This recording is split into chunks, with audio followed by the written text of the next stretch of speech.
What's up, comic fam, and welcome to the Legion of Comics top pick video, the Legion list. I'm Mark. And I'm Brent. Let's get started.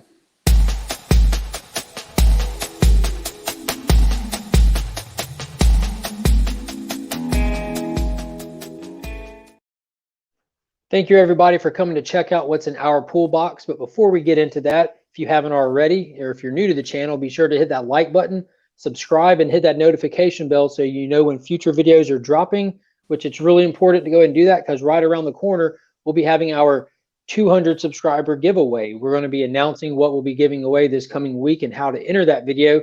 So be sure to watch out for that video. Definitely. And make sure you guys hit us up down there in the comments. Let us know what you are going to be picking up this week and what you think that we should be reading in the future as well. And make sure to hit us up on Instagram and Facebook as well. You can always get a hold of us on those places. Oh, yeah. So let's get right into what's in our pool box for this week, Brent. There's some good stuff coming out. It seems like a DC strong week. Oh, yeah. But before we even get into the DC stuff, for my one Marvel pickup I have for the week, and this one normally makes the front of my list anytime it comes out, we have the Immortal Hulk number 40, written by Al Ewing. We just saw the leader unfold his big plan that he'd been working on since pretty much this series started. We just saw him go head-to-head with the Devil Hulk persona, and he actually prevailed against the Devil Hulk persona. And it looks like the only person left to save today is Joe Fixit himself, who you see right there forefront of the cover.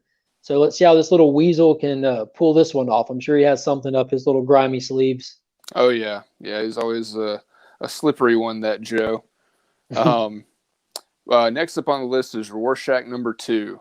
Really excited about this one. Got off to a good start in the first issue. I love the cover. I love the retro feel to it. Kind of a big cliffhanger there at the end. But one thing I will say I like about this book, too, is the fact that it's supposed to be set in 2020, but it still looks and feels like a 70s or 80s like noir detective story. So really looking forward to that one. Next on the list, we have Batman issue 103. Now, as you can see from this awesome cover, we have the Clown Hunter facing off with the Ghostmaker and Batman swooping in at the end. So this is continuing that story that we've had for the past few issues with this new character popping up on the scene in Gotham, not approving of Batman's lack of justice, that he's not doing a good enough job and wanting to take it over.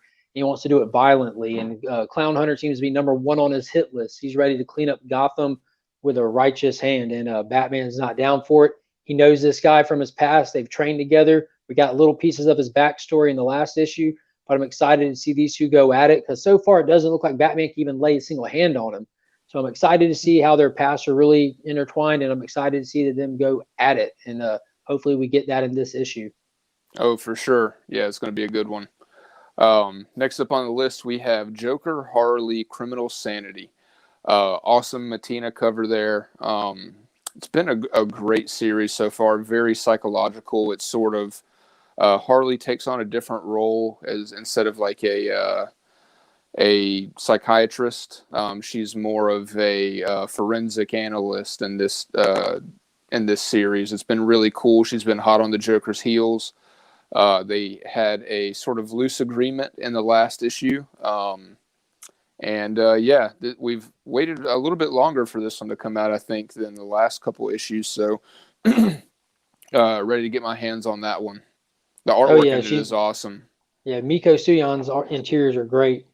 Yeah, and, it's been really cool finally getting her catching up to him and seeing where it goes from here. You know, it's been especially a COVID drag with her finding the Joker, so it feels like we've actually been there with her. Yeah, frustrated. Right.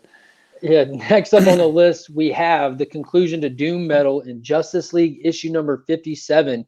We've had the Titans out on their side mission that Wonder Woman sent them on to go free the Legion of Doom from Perpetua's throne.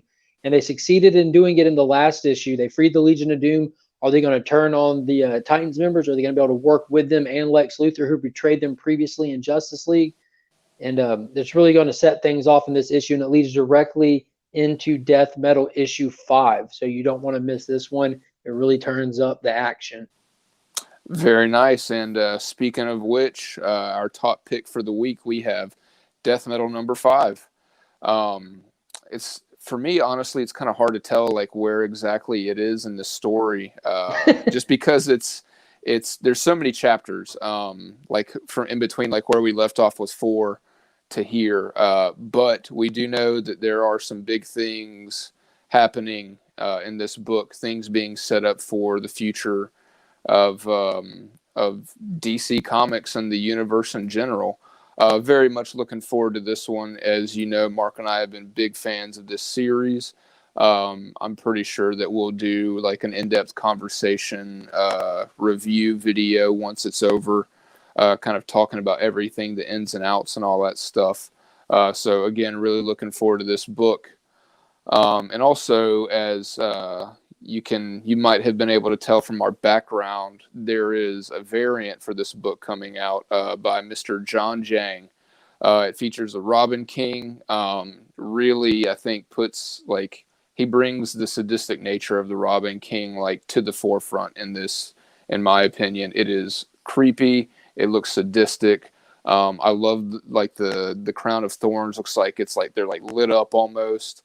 The pearls are coming out at you and everything. You have like the feathers and all that stuff. So it is, I mean, it's just an awesome variant. John's a really cool guy. And if you didn't catch our interview with him, go back and check that video out. We just interviewed him last night on Monday, and that was a lot of fun.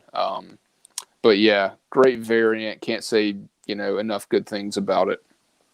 And you can find this lovely book at Frankie's Comics. It's an exclusive through them, so that you won't find it on shelves. So check him out. Check his work out. A lot of other great covers as well. Oh, yeah.